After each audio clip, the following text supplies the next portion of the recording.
La historia nos pertenece, nos otorga elementos para comprender el presente y, por lo tanto, actuar conscientemente en él. Interruptus. Escucha y comparte con nosotros la idea de que el pasado constituye lo que somos y lo que seremos en el futuro. Interruptus.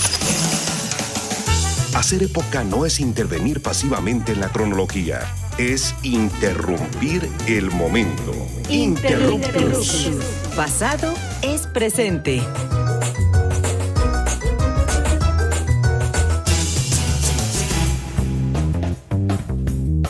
Les damos la más cordial bienvenida a Interruptus, Pasado es Presente, un programa de divulgación de la historia y las ciencias sociales. Estamos transmitiendo en Radio Ciudadana del Instituto Mexicano de la Radio. El día de hoy vamos a platicar acerca de Felipe Carrillo Puerto, en este año que está dedicado en su memoria. Y bueno, yo soy Carla Mota y quiero primero saludar a mis amigos aquí en las instalaciones del IMER. Hola, Augusto Mote, ¿cómo estás? Hola, Carla. Hola, Misael. Muchísimas gracias por esta invitación. Aquí andamos con muchísimo gusto. Quiero saludar a toda nuestra audiencia de igual modo. Hola, ¿qué tal? Pues ya listo aquí también para una nueva emisión de Interruptus, así que pues adelante, tenemos un tema súper interesante. Así es, hoy tenemos el honor de que nos acompañe el historiador e investigador del Instituto Nacional de Estudios Históricos de las Revoluciones de México, Miguel Ángel Ramírez, quien es egresado de la UNAM, colega, y además éramos compañeritos de banca, ¿no? En el posgrado ahí en la UNAM. Él se ha especializado en el estudio de la Revolución Mexicana. Además es autor de diversos artículos y libros, de los cuales les recomendamos el que se titula Ricardo Flores Magón, La rebeldía es la vida, la sumisión es la muerte, que se publicó por el INERM en el 2022. Primero, Miguel Ángel, muchísimas gracias por aceptar la invitación y bienvenido aquí a Interruptus. Al contrario, muchas gracias por esta invitación y los saludo con mucho gusto. Y pues para iniciar esta charla quisiera preguntarte algo pues que quizá no toda nuestra audiencia conoce o tiene tan claro, que es pues que este año se conmemora el año, ¿no?, de Felipe Carrillo Puerto, y por lo tanto pues la primera cuestión que quisiéramos platicar es ¿por qué esta conmemoración? Claro, este año se conmemoran los 100 años de la muerte y del asesinato de Felipe Carrillo Puerto en Yucatán, y es muy interesante que el gobierno federal haya decidido dedicarle este año a su memoria. Sabemos que el gobierno y particularmente el presidente tiene un gran interés por la historia, ¿no? Y así lo ha hecho a lo largo de su sexenio. Recordemos que el primer año fue dedicado a Zapata, a Leona Vicario, a Francisco Villa, a Flores Magón también, y este año se lo dedica a la memoria de un gran revolucionario como fue Felipe Carrillo Puerto. Bien, oye, pues también sabemos que no solo fue el propio Felipe Carrillo Puerto, sino que hay también un poco de su familia que también pues tuvo una participación importante en la historia de nuestro país, pero platícanos un poquito pues también de sus ideales revolucionarios. Tú ya los estás abordando, incluyendo cómo es que llegó a involucrarse con el zapatismo allá por los años de la revolución. Sí, claro, Felipe Carrillo Puerto tiene una interesante historia de vida. Él fue el segundo de 14 hijos, una familia bastante numerosa, y desde muy joven, desde muy niño, él se interesó por los problemas de su comunidad en Motul. Él nació en Motul, en Yucatán, y él vio desde muy joven las injusticias que se cometían contra el pueblo maya, y desde entonces desarrolló una profunda conciencia social y una crítica contra esas injusticias, ¿no? Particularmente contra los hacendados enequeneros que explotaban de forma muy importante a la población maya.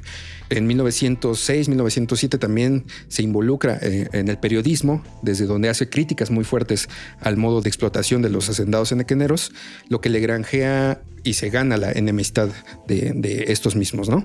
Pasa a la cárcel por estas diferencias contra los hacendados, y en 1910, cuando el maderismo tiene un auge muy importante en toda la República Mexicana, Felipe Carrillo Puerto entra a la militancia contra Porfirio Díaz, ¿no? En la militancia antireeleccionista.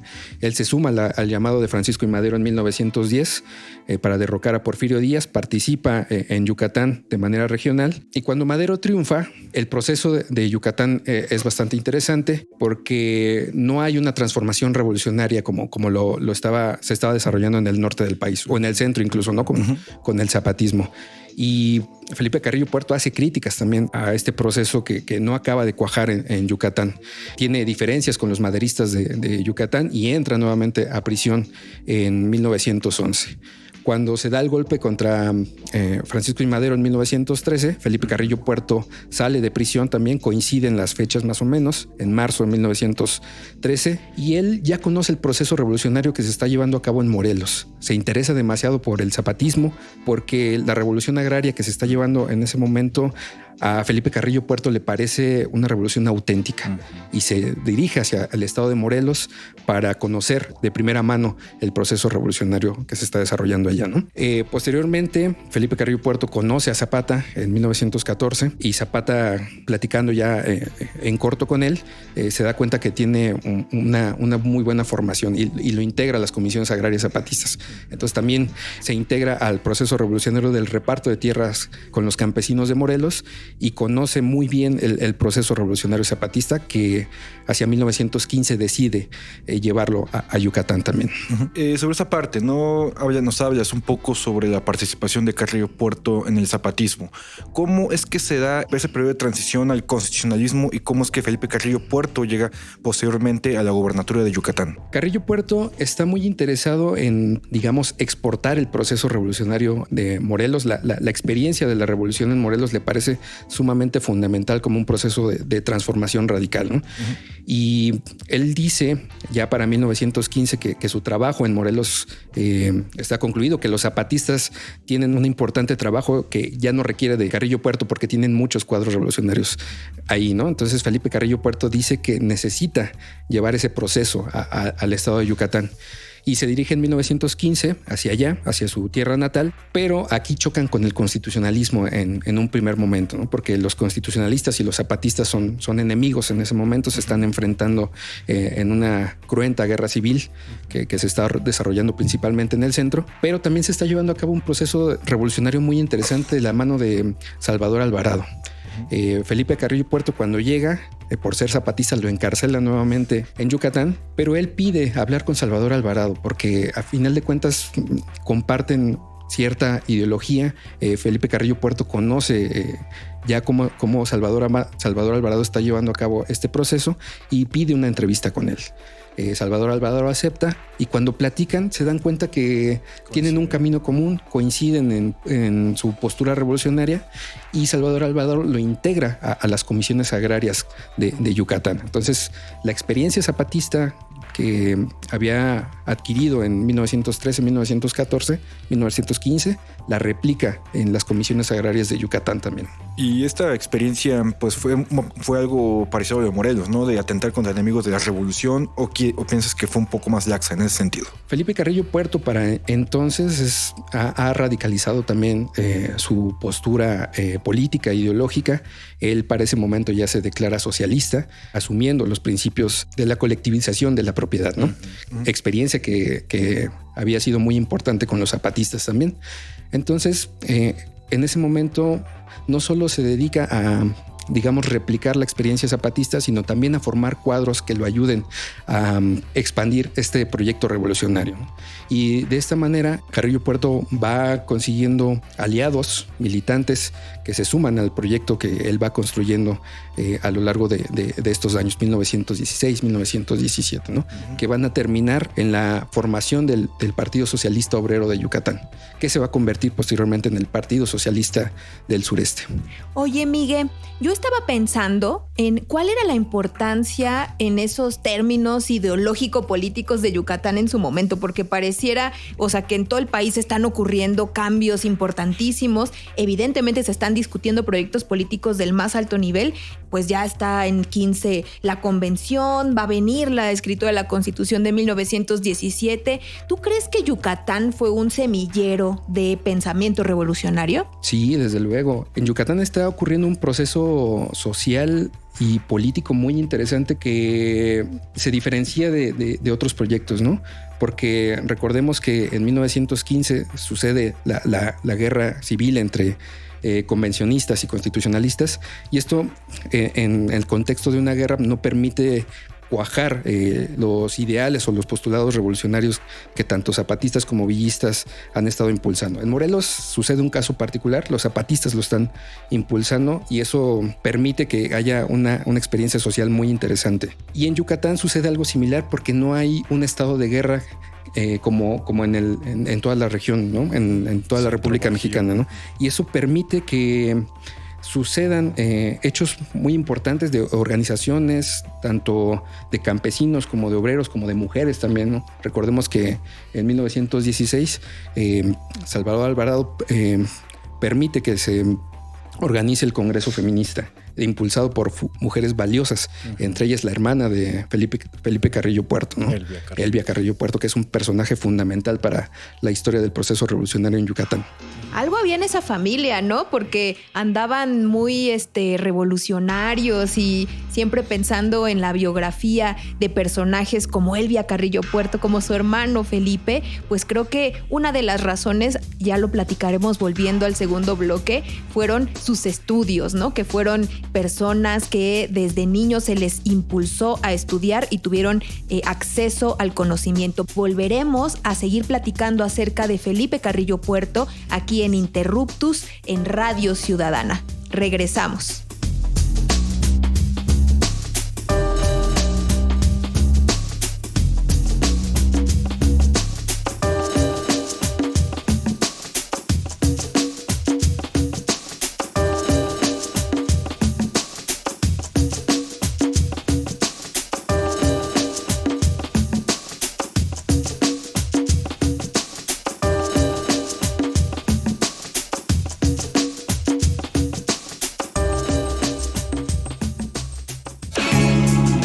La historia es nuestra, porque la hacemos todos los días. En un momento continuamos. Interruptus. Pasado es presente.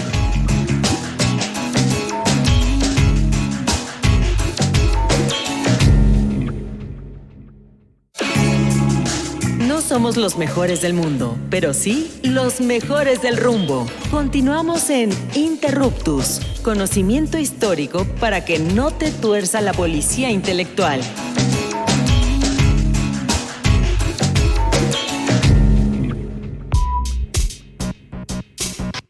Amigas y amigos de Interruptus, ya regresamos al segundo bloque de nuestro programa. Estamos conversando con el historiador Miguel Ángel Ramírez, investigador del Instituto Nacional de Estudios Históricos de las Revoluciones de México, acerca de la vida de Felipe Carrillo Puerto. Y nos habíamos quedado en esta conversación sobre la familia revolucionaria de los Carrillo Puerto, que incluía también a Elvia, su hermana. Ya mencionaste lo del Congreso Feminista de Yucatán y de verdad que fue una generación de revolucionarios, de revolucionarias también, las maestras de Yucatán, que impulsaron un congreso inédito. En realidad, en nuestro país no había habido un espacio para discutir el feminismo como ocurrió en aquel momento en Yucatán, y fue un experimento y una experiencia importantísima. Yo creo que a nivel nacional, porque se puso sobre la mesa el tema del feminismo, pero fíjate que a nivel local, sobre todo porque Yucatán fue la primera entidad federativa donde las mujeres pueden acceder a un cargo de representación, en donde estuvieron, entre otras, Elvia Carrillo Puerto, electa diputada local. ¿Qué hay de esta familia que leía revolucionarios desde chiquitines? Pues es una familia que tiene una gran conciencia de su entorno social. Desde muy jóvenes, todos los Carrillo Puerto se dieron cuenta de la situación en la que vivía el pueblo de Yucatán y adquieren una conciencia social muy, muy rápido, ¿no? Y esto les permite a lo largo de su vida, no solo de Felipe ni de Elvia, ¿no? Todos los Carrillo Puerto en determinado momento tienen participación en el proceso revolucionario que se está llevando a cabo en Yucatán, ¿no? Porque es un proceso social que finalmente abarca a distintos sectores y estratos de la sociedad yucateca, ¿no?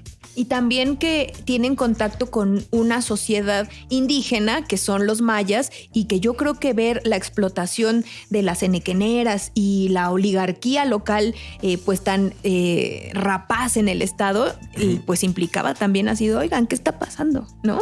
Sí, desde luego. Y esto les permite no solo hacer crítica de esa situación, sino de buscar una transformación radical del contexto histórico en el que están viviendo. ¿Cómo se lleva, no, justamente este acercamiento hacia los sectores obreros y campesinos del Estado, ¿no? ¿Cómo logran vincularse a ellos o cómo logran hacer de esta manera del campesinado y proletariado un agente agentes activos en el proceso revolucionario? Pues a partir de un intenso trabajo de base. Felipe Carrillo Puerto, desde que llega a Yucatán en este retorno y en este proceso revolucionario en 1915, se integra en un proyecto que tiene que ver con la organización de estos sectores. Particularmente le interesa el sector campesino, ¿no?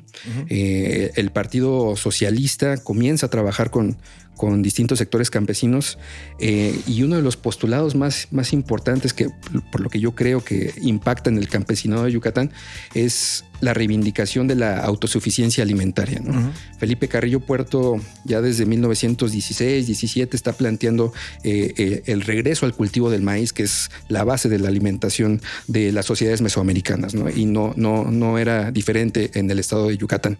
Y esto impacta mucho en los campesinos, ¿no? Que son la primera fuerza, más que los obreros, que no hay una industria desarrollada más allá del enequén, que hay una gran influencia de la actividad o del activismo de Felipe Carrillo Puerto en este sector en particular. A mí me gustaría hacerte dos preguntas, porque bueno, hemos estado hablando de la situación particular en Yucatán, de los campos enequeneros, que además es un tema que suele mencionarse mucho en las historias y en los relatos y en la interpretación de este pasado en la península de Yucatán, pero quizá pensando en nuestra audiencia y que está generalmente enfocada en la Ciudad de México, ¿qué sería esa producción enequenera? ¿Cuál es su característica?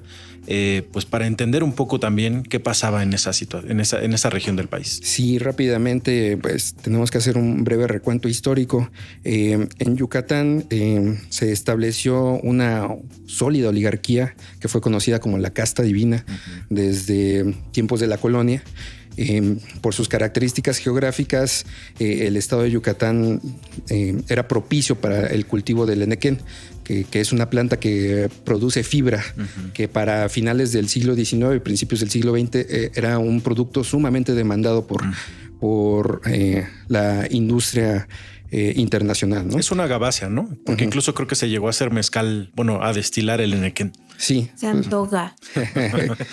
Sí, y entonces la demanda de esta planta o del producto, de la fibra de esta planta fue muy importante y permitió que se consolidara esta oligarquía yucateca, ¿no? Y Yucatán se convirtió en un estado prácticamente de monocultivo. Se desplazó el maíz, el cultivo del maíz, por cultivar las plantas de nequén, ¿no?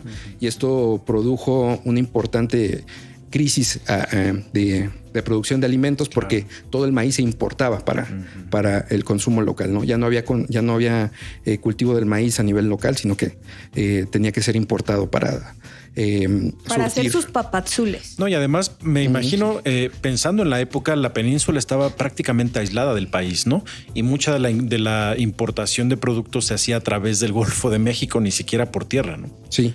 Era una zona, por sus características geográficas, era una zona aislada. Entonces se podía comunicar a través del mar, ¿no? Claro. Y bueno, regresando un poco a la figura de Carrillo Puerto, Felipe, pues ¿cómo podemos entenderlo ahora que se retoma su figura, que se dedica el año 2024 a su figura y a su legado? ¿Cuál sería el legado? ¿Por qué es importante reivindicar una figura como Felipe Carrillo Puerto? Ya nos comentaste algunas cuestiones, pero pensando en la audiencia, ¿por qué es importante pensar y reivindicar a Felipe Carrillo Puerto hoy? Ya lo había comentado previamente, creo que uno de los postulados que defendió Carrillo Puerto fue la cuestión de la autosuficiencia alimentaria, ¿no? El regreso al maíz. Creo que es uno de las luchas más importantes de Carrillo Puerto, pero no la única. Durante su gobierno, porque hay que destacar nuevamente que este proceso de conciencia que formó Carrillo Puerto en Yucatán cristalizó finalmente en 1922 en las elecciones de aquel año, en donde el Partido Socialista del Sureste gana por una mayoría absoluta, ¿no? Alrededor del 95% de los votos o un poco más fueron para el Partido Socialista, y eso permitió que Carrillo Puerto llegara a la gobernatura de Yucatán. Con muchísimo respaldo. Sí, claro. Demasiado respaldo electoral, ¿no? Y con demasiada gente detrás de él apoyándolo. En la elección, además, donde por primera ocasión hubo 3 diputadas para el Congreso local. Sí, muy interesante el proceso electoral del 22. Y cuando Carrillo Puerto llega a la gobernatura, empieza a implementar una serie de políticas que tienden primero también a la autosuficiencia alimentaria, como ya les había comentado, pero también a fortalecer la educación. Este es otro proceso que es sumamente importante dentro del gobierno de Carrillo Puerto. Funda la Universidad del Sureste, que actualmente es la Universidad Autónoma de Yucatán. Funda museos, rescata zonas arqueológicas, que para él era muy importante rescatar el pasado prehispánico de la población maya, pero no como un pasado idealizado, no como un pasado que no tenía que ver con la realidad actual, ¿no? Lo que Felipe Carrillo Puerto reflexionaba era que ese pasado grandioso iba a través de un proceso que continuaba hasta el presente, ¿no? Que el pueblo maya del presente era herencia directa del pasado mesoamericano, ¿no? Entonces, este proceso de reivindicación del pasado a través de la educación también es sumamente interesante dentro del proceso revolucionario. Y en este sentido, Felipe Carrillo Puerto es una figura que nos remite a un proyecto revolucionario que hablaba de justicia social, que reivindica a los grupos de mayor vulneración o pobreza, que además permitió la participación de las mujeres. Se trata de un gran personaje al que tenemos este año 2024 que seguir conmemorando, que por cierto, lo que hablamos es el centenario de su asesinato, que fue un asesinato político. Sí, como les decía, desde muy joven Felipe Carrillo Puerto se ganó la enemistad de los hacendados enequeneros, y finalmente estos conspiraron en un golpe de estado que dio muerte a Felipe Carrillo Puerto el 3 de enero de 1924. Muy bien, pues bueno, llegamos al final de esta misión. Yo te quiero agradecer a nombre también del equipo de Interruptus, Miguel, que hayas estado en estos micrófonos. Siempre eres bienvenido, ya habías estado con nosotros. Así que pues qué interesante charla y gracias. No, al contrario, el agradecido soy yo. Siempre es bueno estar con colegas y amigos discutiendo sobre estos temas. Bien, pues gracias Carla y gracias Augusto. Gracias, hasta luego. Gracias, hasta luego. Y gracias al Instituto Mexicano de la Radio, gracias a Juan Soto en los controles, gracias a Hernán Nájera en la producción. Nos vemos en la próxima emisión de su programa de divulgación y reflexión histórica. Hasta pronto. Interruptus. Los esperamos la próxima semana para seguir indagando en la diversidad cultural y social de México desde la mirada histórica. Interruptus. Porque comprender nuestro pasado es primordial para entender nuestro presente. Interruptus. Pasado es presente.